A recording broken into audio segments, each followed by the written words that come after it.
자, 보통 정치적인 실패는 뭐랄까, 좌절과 절망으로 끝나잖아요? 근데요, 만약 그 실패가 역설적으로 엄청난 문화적 폭발을 일으켰다면 어떨까요?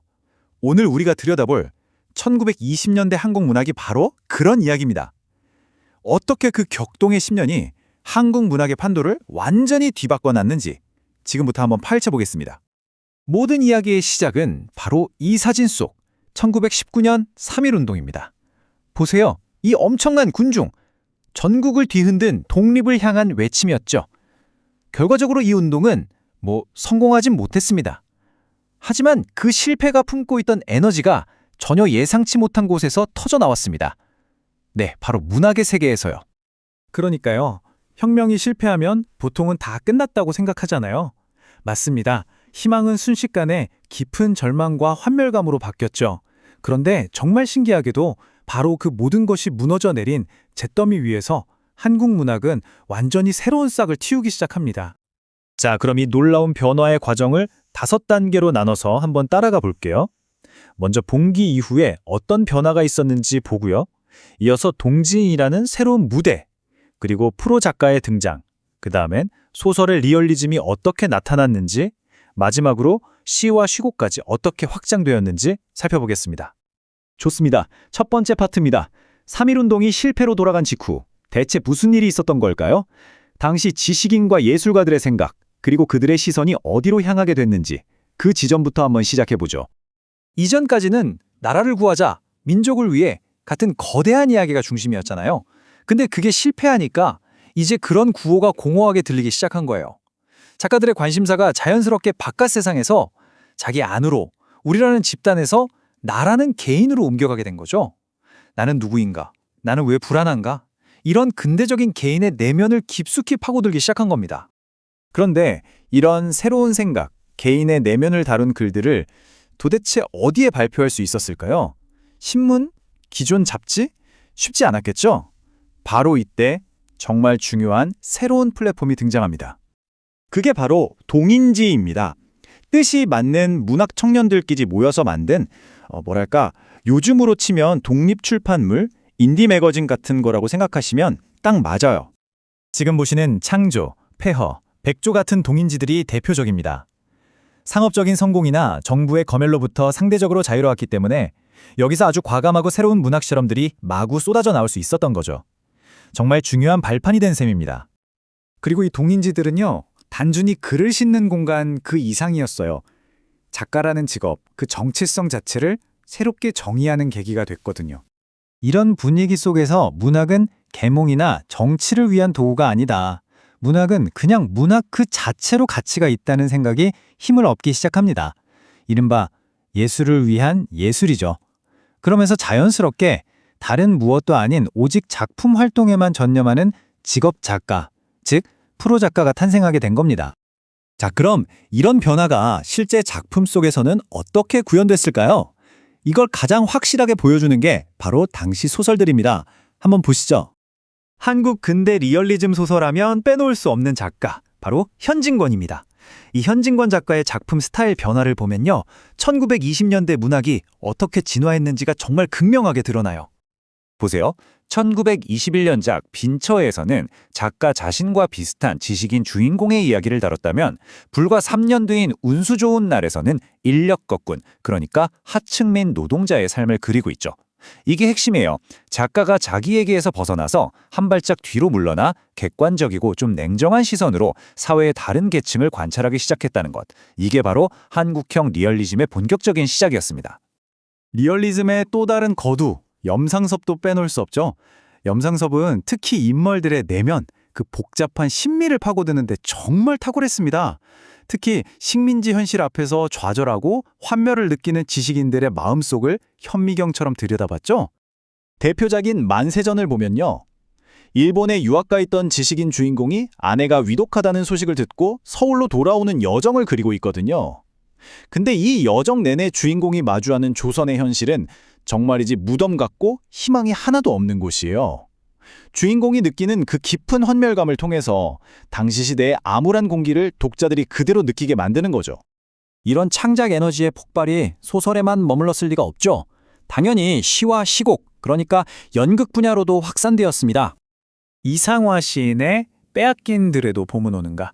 너무 유명한 시죠. 이 시를 보면 나라를 빼앗긴 민족 전체의 슬픔을 나라는 개인의 아주 섬세한 감정으로 노래하고 있잖아요. 이렇게 개인의 서정이 시대의 아픔과 하나가 되는 그런 새로운 시의 문법이 만들어진 겁니다. 연극도 마찬가지였습니다. 그전까지 연극이 주로 역사 이야기나 교훈적인 내용을 다뤘다면 김우진 같은 선구적인 극가가들은 동시대를 살아가는 개인들의 내면 갈등, 그 날 것 그대로의 대립을 무대 위로 끌어올렸습니다. 한국 근대극이 탄생하는 순간이었죠. 자, 그래서 핵심은 이겁니다. 3.1운동이라는 정치적 실패가 역설적으로 1920년대라는 문학의 황금기를 열었다는 것. 이 시기에 사실주의가 확립되고 프로작가가 탄생하고 또 근대적인 개인의 내면을 탐구하기 시작하면서 이 모든 것이 이후 한국 문학 전체의 흐름을 결정짓는 뭐랄까 거대한 뿌리가 된 셈이죠. 그래서 마지막으로 이런 질문을 던져보게 됩니다. 우리가 배우는 공식적인 역사 기록이 주로 승리한 자, 힘 있는 자들의 이야기라면 어쩌면 그 시대의 진짜 속살, 평범한 사람들의 숨겨진 상처와 말하지 못한 희망 같은 것들은 바로 이런 문학 작품 속에 고스란히 담겨 있는 게 아닐까요? 안녕하세요. 오늘 저희와 함께 들여다볼 자료는요. 바로 1920년대 한국 현대 문학이라는 아주 흥미로운 시기입니다. 네, 안녕하세요. 아시겠지만 식민지라는 그 암울한 현실 속에서 프로 작가라는 사람들이 등장하고 또 동인지를 통해서 문학의 어떤 새로운 길을 막 모색하던 그런 때였죠. 네, 맞습니다. 아주 격동의 시기였죠. 그래서 이 자료들을 통해서요. 단순히 뭐 어떤 작품이 나왔다 이런 걸 넘어서서 당대 작가들이 왜 그렇게 문학의 자율성 이걸 외치고 예술적인 형식 이걸 고민했는지 그 치열했던 과정을 저희가 한번 같이 파헤쳐 보겠습니다. 좋습니다. 당신이 이 시기 문학의 어떤 복잡한 매력 그리고 그 의미를 좀 새롭게 발견하시는 그런 시간이 되기를 바랍니다. 네, 저도 기대됩니다. 1920년대는 그야말로 한국 문학사에서 하나의 분기점이었거든요. 분기점이요? 네. 1919년 3.1운동이라는 아주 거대한 사회적 충격 이후에 문학이 이전과는 확 다른 길을 걷기 시작합니다. 오늘 저희가 살펴볼 자료들이 바로 그 전환의 증거들이라고 할 수 있어요. 아하. 어떻게 문학이 스스로의 목소리를 찾으려 했는지, 또 예술로서 독립하려고 그렇게 몸부림쳤는지, 그러면서도 시대의 그늘을 외면할 수 없었던 뭐랄까 그 딜레마까지 생생하게 보여주고 있습니다. 말씀하신 것처럼 3.1운동이 딱 기점이었군요. 그 엄청난 역사적 사건 이후에 문학계에는 구체적으로 어떤 변화의 파도가 밀려왔을까요? 자료들을 보니까 이 시기를 동인지 시대의 개막이다 이렇게 설명하고 있던데요. 네, 정확히 보셨습니다. 3.1운동은 단순한 정치적 울분을 넘어서서 당시 문화 엘리트들에게 아주 깊은 성찰을 요구했어요. 특히 문학에서는요, 이전까지 문학을 민중 계몽이나 민족의식 고취 이런 일종의 도구로 여기던 시각에서 벗어나려는 움직임이 아주 강하게 일어납니다. 아, 도구가 아니라. 그렇죠. 문학 그 자체를 위한 문학. 그러니까 예술로서의 가치를 추구해야 한다. 이런 자각이 막 싹트기 시작한 거죠. 문학을 수단이 아니라 그 자체의 목적으로 보기 시작했다 이 말씀이시네요. 그런데 동인지는 정확히 어떤 역할을 한 건가요? 이게 요즘 우리가 아는 문해지랑은 좀 다른 개념인 것 같기도 하고요. 네, 좋은 질문이십니다. 동인지는 말 그대로 뜻을 같이 아는 사람들끼리 모여서 펴낸 잡지거든요. 아, 동인. 네, 그러니까 상업적인 성공이나 대중적인 인기를 목표로 하기보다는 비슷한 문학적 지향점을 가진 젊은 문인들이 자신들의 좀 실험적인 작품들 발표하고 서로 막 비평하고 교류하는 뭐랄까 일종의 문학적 실험실 아니면 공동체 그런 거였던 셈이죠. 문학적 실험실이요? 네, 자료에 나오는 창조나 폐허, 백조 이런 것들이 바로 그런 역할을 했던 대표적인 동인지들입니다. 이들은 판매 부수에 크게 연연하지 않고 새로운 형식과 내용을 막 시도하면서 문학의 전문성을 심화시키는데 아주 크게 기여했습니다. 그러니까 본격적인 프로 작가 등장을 위한 발판이 됐다고 볼 수 있는 거죠. 아, 문학적 실험실이라는 표현이 정말 와닿네요. 그렇다면 이 시기에 등장한 프로 작가, 이 사람들은 이전에 글 쓰는 사람들과는 구체적으로 어떻게 달랐을까요?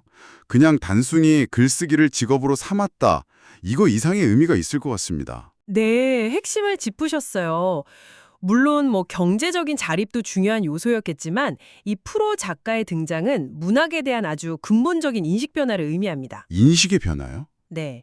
이전 세대가 문학 외적인 목표, 예를 들어 민족 계몽이라든지 사회 개혁 같은 것에 좀 무게를 두었다면 1920년대 프로 작가들은 문학을 정치나 사회운동 같은 다른 영역과 딱 구분되는 독자적인 예술 영역으로 세우고자 했던 거죠.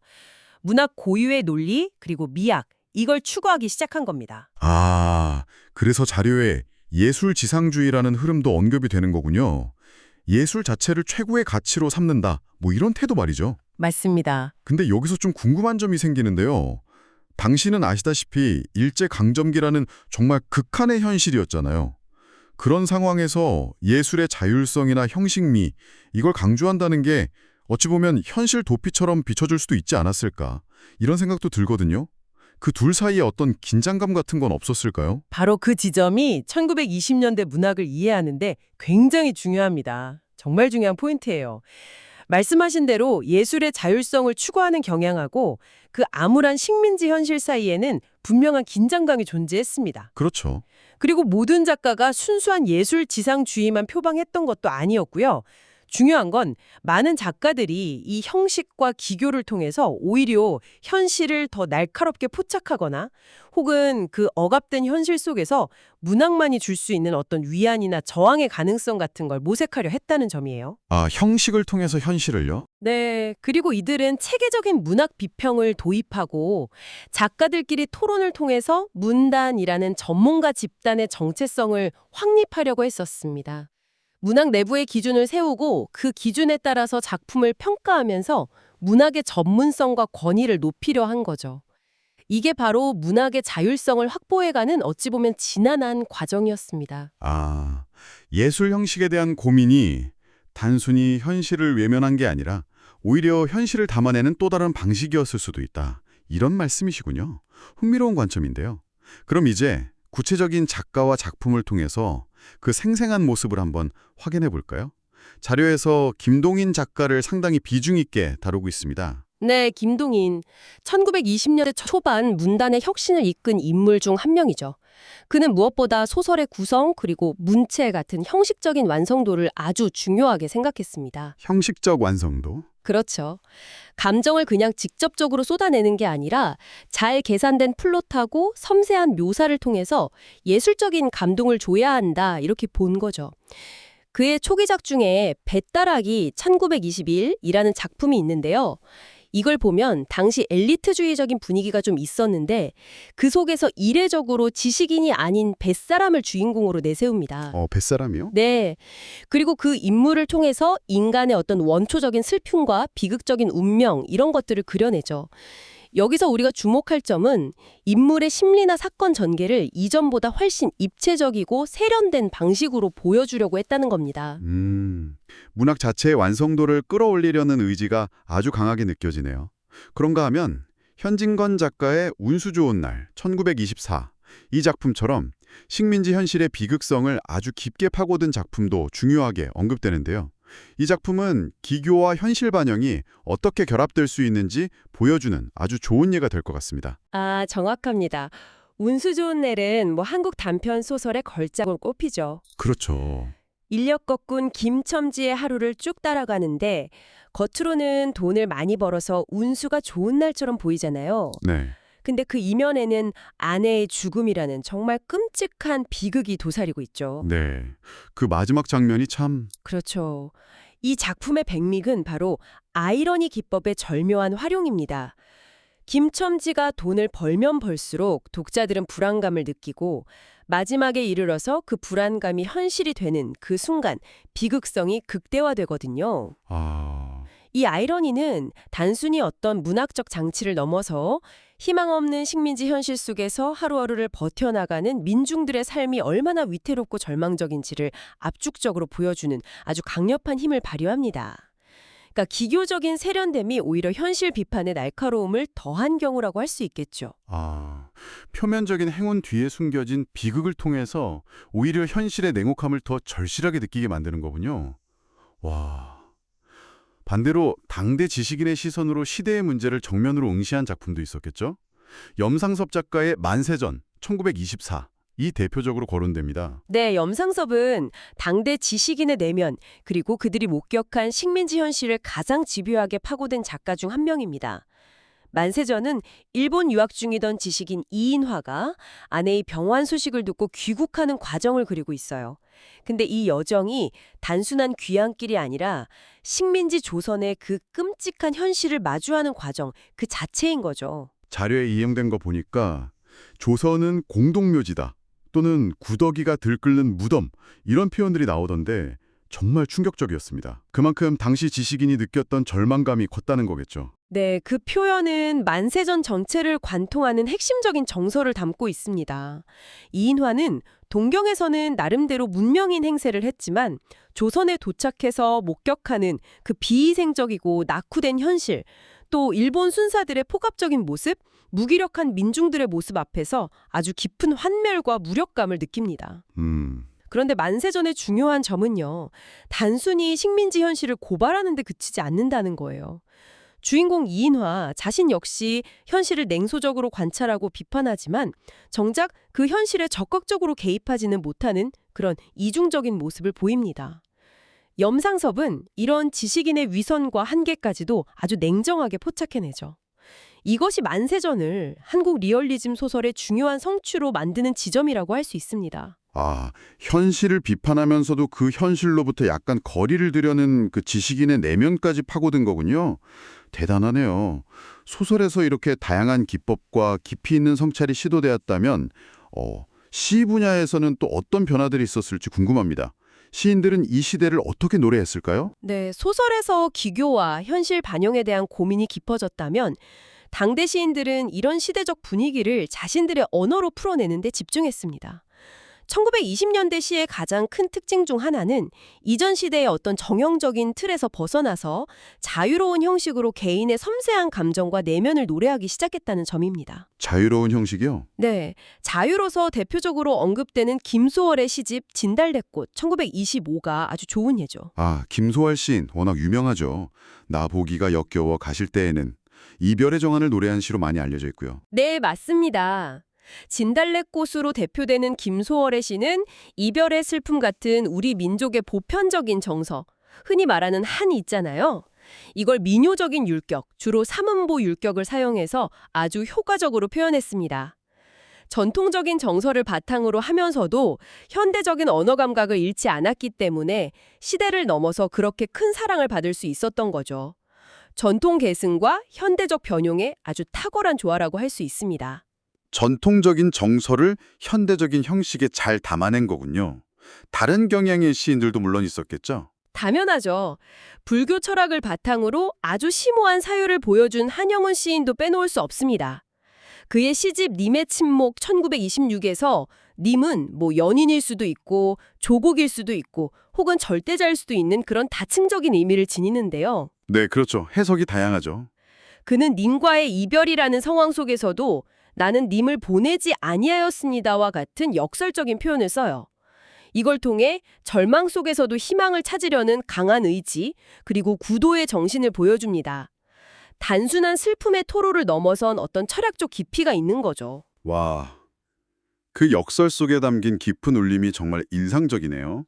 그리고 또 다른 중요한 흐름으로 이상화 시인의 빼앗긴들에도 봄은 오는가 1926을 들 수 있습니다. 이 시는 겉보기에는 아름다운 봄 풍경을 노래하는 것 같지만 그 이면에는 국토를 빼앗긴 식민지 백성의 울분과 저항의식이 아주 강렬하게 담겨 있습니다. 아, 그 시군요. 네, 나는 온몸에 햇살을 받고 푸른 하늘 푸른들이 맞붙은 곳으로 가르마 같은 논길을 따라 꿈속을 가듯 걸어만 간다. 이런 서정적인 묘사 속에서도 지금은 들을 빼앗겨 봄조차 빼앗기겠네라는 절규가 터져나오잖아요. 그렇죠. 이처럼 1920년대 시는 개인의 서정부터 민족적 비애, 철학적 사유, 현실 정황에 이르기까지 정말 폭넓은 스펙트럼을 보여주면서 한국 현대시의 지평을 크게 넓혔다고 볼 수 있습니다. 와, 정말 다채로운 시의 세계가 펼쳐졌네요. 자료 마지막 부분에서는 희곡에 대한 언급도 좀 나오는데 사실 소설이나 시에 비해서는 상대적으로 덜 조명받는 느낌도 좀 있는 것 같아요. 이 시기 희곡은 어떤 특징을 가지고 있었나요? 네, 그럴 수 있죠. 희곡은 아시다시피 무대 상연을 전제로 하기 때문에 소설이나 시와는 근본적으로 좀 다른 매체입니다.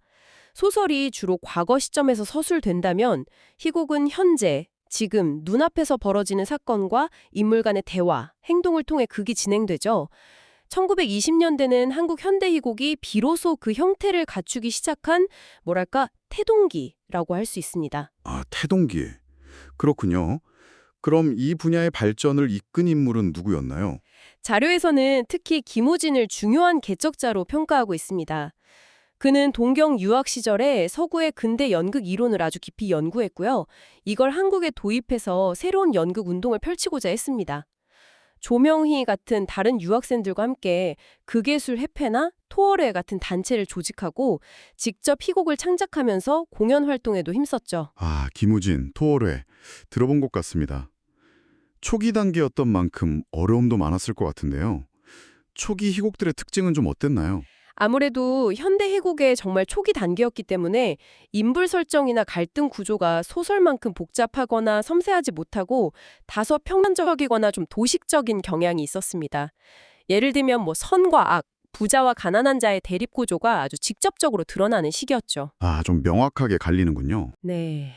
그리고 서구 근대극의 영향을 받아서 번역극이나 번안극도 많이 시도되었습니다.